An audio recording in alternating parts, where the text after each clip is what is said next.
sekalian, apa kabar pada pagi ini?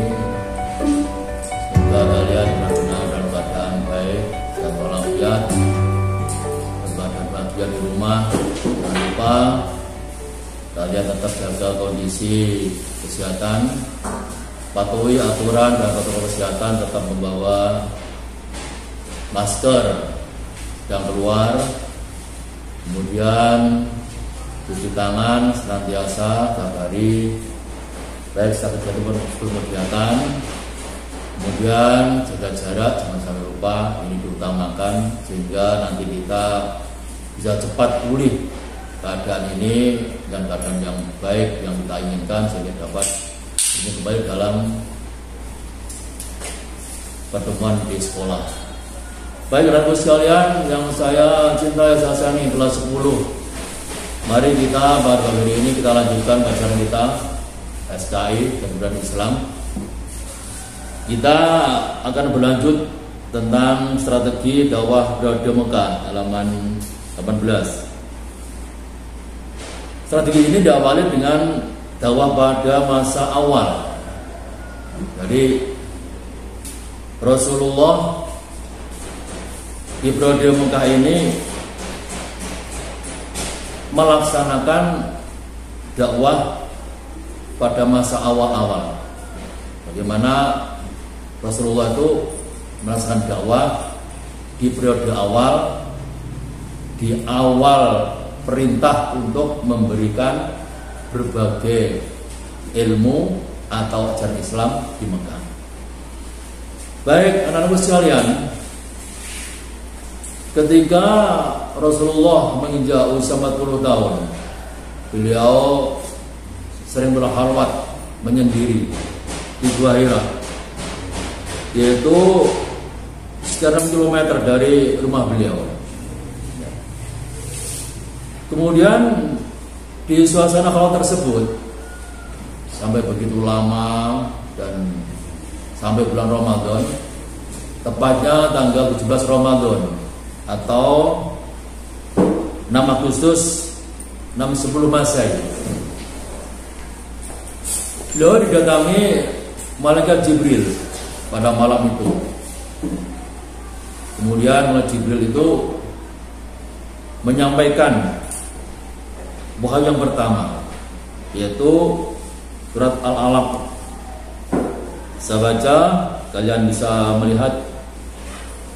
Bismillahirrahmanirrahim. Iqra bismi rabbikal ladzi khalaq. Khalaqal insana min 'alaq. Iqra bil akram. Alladzi 'allama bil qalam. 'allamal insana ma lam ya'lam. Ini adalah surat yang pertama kali turun di Gua Hira ketika Rasulullah berkhalwat pada malam 17 Ramadan yang terkenal dengan istilah nuzulul Quran. Ya. Kemudian setelah itu, setelah surat pertama tadi turun, disusul dengan yang kedua, yaitu surat Al-Mudaththir 1-7.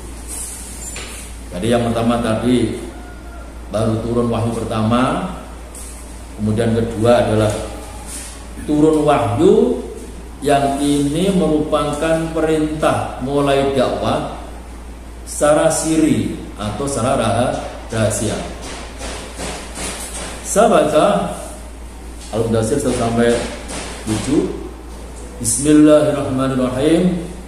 Ya ayyuhal muddaththir qum fa'anzir wa rabbaka fakabbir wa thiyabaka fatahhir wa rujza fahjur wa la tamnun tastakbir wa li rabbika fasbir. Ini ayat kedua. Dengan turunnya ini maka Rasulullah mendapat tugas dan sekaligus beliau menjadi seorang rasul utusan dan juga nabi. Maka Rasulullah setelah mendapat wahyu kedua yang artinya ayo orang yang berselimut, yang berkemul, kata di sini diterjemahkan.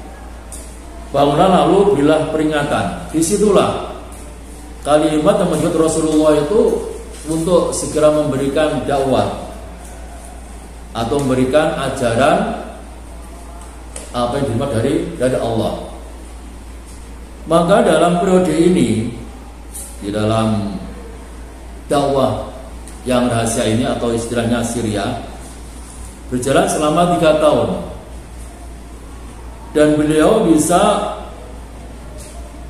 memberikan ajaran kepada orang-orang terdekat. Karena apa? Karena ini masih rahasia, takutnya nanti ketahuan orang-orang kafir Quraisy.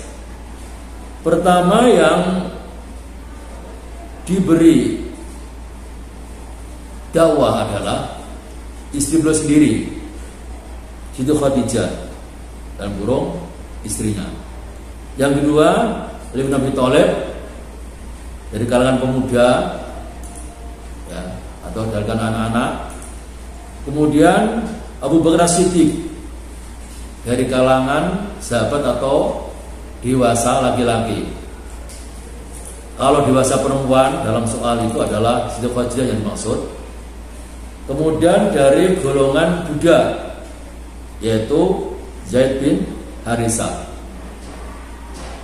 Setelah itu kemudian disusul beberapa sahabat seperti Utsman bin Affan, kemudian Zubair bin Awam dan sebagainya.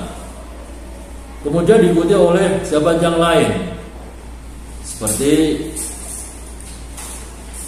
Al-Arqam bin Abdul Arqam, kemudian ada Qudamah, ada Said bin Zaid Al-Adawi, dan istrinya Fatimah, adiknya Khalifah bin Khattab itu. Dan ini ada sekitar 21 orang pengikut dakwah Syria. Ya, dalam soal yang utama adalah 4 orang dari golongan dewasa perempuan atau ibu-ibu, Khadijah, kemudian pemuda atau anak-anak istilahnya bin Abi Thalib, kemudian golongan dewasa laki-laki atau sahabat Abu Bakar Siddiq, kemudian golongan budak ada Zaid bin Harisah yang pertama kali. Kemudian semua tadi 21 orang tadi disebut as-sabiqun al-awwalun, istilahnya dalam sejarah, yaitu orang-orang yang masuk Islam pada generasi awal atau pertama kali. Ini terkenal dalam sejarah, orang-orang yang pertama kali masuk Islam adalah disebut as-sabiqun al-awwalun. Dan tempat Rasulullah untuk mengadakan dakwah Syria ini adalah bertempat di rumah Arqam bin Abil Arqam. Jadi pusat dakwah Rasulullah periode Syria adalah di rumah Arqam bin Abil Arqam. Ingat-ingat ya. Setelah 3 tahun berdakwah secara sembunyi-sembunyi, Rasulullah mendapat wahyu yang berikutnya, yaitu surat Al-Hijr ayat 94 yang berbunyi, A'udzubillahi minasyaitonirrajim, Bismillahirrahmanirrahim, Fasda bima tu'maru anil musyrikin. Saya ulangi untuk lebih jelasnya. Fasda bima tu'maru anil musyrikin. Maka sampaikanlah olehmu, wahai Muhammad, secara terang-terangan segala apa yang diperintahkan kepadamu, dan berpalinglah dari orang-orang yang musyrik. Setelah tadi selama 3 tahun Rasulullah berdakwah, mengajak kepada Islam, mengajak menyembah kepada Allah secara rahasia, secara Syria, maka sekarang tiba saatnya setelah 3 tahun dakwah secara terbuka atau jariah istilahnya, secara terang-terangan. Dan ini pertama kali dikumandangkan di kota Mekah di Bukit Sofa. Ingat-ingat, di Bukit Sofa. Di situ diundang beberapa orang, yang termasuk Abu Lahab, untuk diminta hadir memberi undangan Nabi Muhammad SAW. Lalu beliau di bukit tadi mulai membuka dialog dengan mereka. Beliau bertanya pada warga kota Mekah, bagaimana pendapat kalian jika aku beritahukan bahwa ada seekor kuda yang dapat keluar dari dalam gunung ini lalu memegang atau menerjang kalian? Apa kalian percaya? Semua yang hadir menjawab, ya, kami percaya.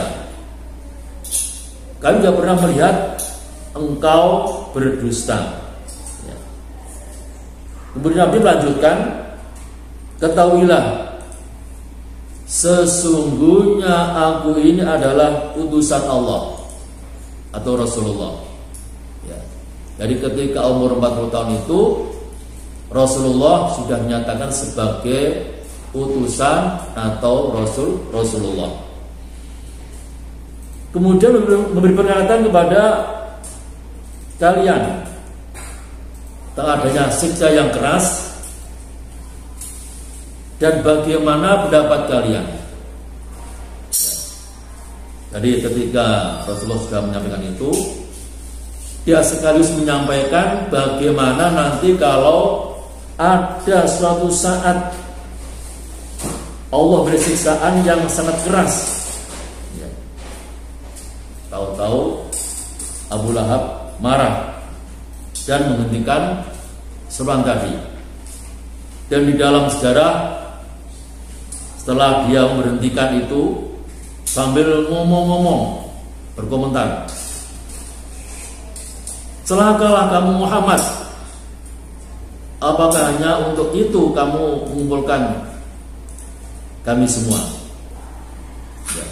Jadi setelah berkomentar seperti tadi, Abu Lahab langsung berseloteh atau ngomong secara keras, bahkan dia berteriak, kemudian sambil melempari batu ke arah Muhammad.